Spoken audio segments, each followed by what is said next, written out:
Tahun ini hampir 340 balai. Semua akan bersiap sedia 24 jam.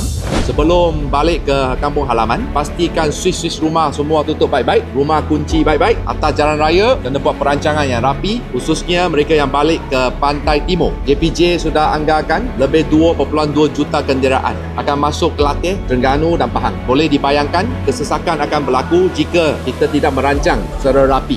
Tahun ini hampir 340 balai. Semua akan bersiap sedia 24 jam. 15,000 anggota bomber dah bersiap sedia. 70% akan bertugas seperti biasa. Hanya 30% saja dibenarkan cuti bergilir. So, kita pastikan keseluruhan anggota kita berada di tahap yang optimal. Kita akan terus kerjasama dengan pihak polis supaya agensi kerajaan menjadi pembela keselamatan rakyat. Bomber sebagai tongkat penyelamatan negara juga akan memainkan peranan yang sewajarnya. Kita harap semua atas jalan raya dapat sabar supaya kita semua anak Malaysia dapat menyambut bulan Syawal yang mulia dengan penuh keceriaan, kegembiraan dan penuh kesyukuran.